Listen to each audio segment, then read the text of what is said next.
The Windsors, because when you think family values, you think sabotage, public humiliation, and a decades-long game of who can out-petty whom.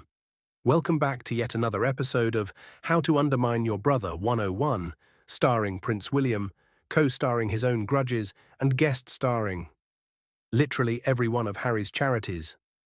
Last year we saw a very polite but very obvious campaign to nudge Prince Harry off the African Parks board.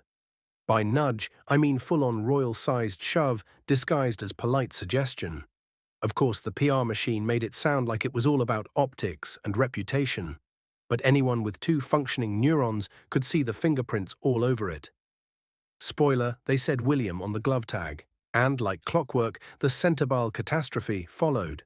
Harry resigns, the press acts shocked, and William pretends he had nothing to do with it. Sure, and I'm the Queen of England. Fast forward to this year. Now the target is the Invictus Games, Harry's baby, his brainchild, his decade-long passion project. And suddenly, we're seeing what Richard Eden in the Daily Mail calls rumblings of discontent about Harry's role as patron.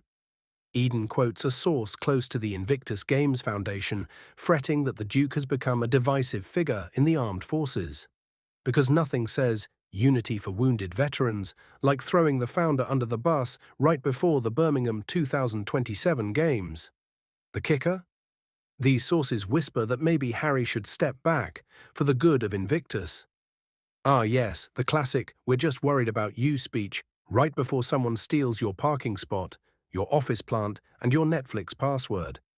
And then there's the line, again courtesy of Eden's column in the Daily Mail, that if Harry were to resign as patron of Invictus, they'd have no trouble finding a new royal patron translation. We're already printing the William Invictus merch. Please don't ruin this for us. But let's pause. Imagine this actually happens. Harry steps aside. Invictus invites William. Does William even have time? The man can't manage the patronages he already has. He's basically a Netflix subscription you forgot you were paying for. All titles, no streaming. Plus, what a PR nightmare. Hi, I'm the guy who ran your founder out of his own charity. Please clap. Yeah, that'll look great in Birmingham, and the line about normally senior royals would want to attend. Please, the Windsors didn't even bother congratulating the British Invictus team in 2022, 2023, or 2025. Not a tweet, not a card, not even one of those sad palace press releases that looked like they were written by a bored intern at 4 p.m. They were so allergic to Harry's success, they basically snubbed their own veterans. Support the forces to the hilt. Sure, as long as it's not Harry holding the hilt. William famously hates doing anything with the patronages he already has, but the second something has Harry's name on it, suddenly he's an eager beaver. Actually, more like an eager beager, because he's been gnawing at Harry's legacy like it's a log. He's not doing this to help the charity. He's doing this to rewrite the narrative, to make Harry the outsider and William the hero who swoops in to save Invictus from the man who literally built it. It's like watching someone steal your lunch, eat it, and then complain you didn't bring enough for them.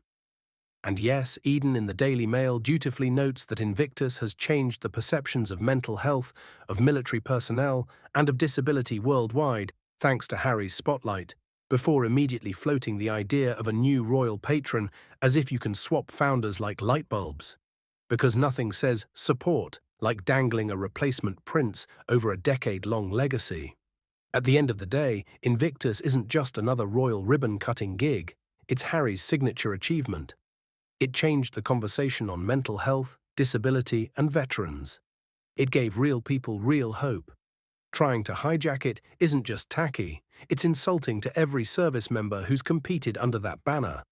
So here's a thought for the royal strategists. Instead of plotting another PR coup, maybe actually support the charity. Send a congratulations, show up, clap politely. It's literally the least you can do, and judging by history, the least is exactly what you're good at. And for the rest of us, grab popcorn, because the Royal Hunger Games Invictus edition is only just beginning. If you enjoyed this video, make sure to hit like, subscribe, and turn on notifications so you never miss the latest royal gossip and scandals.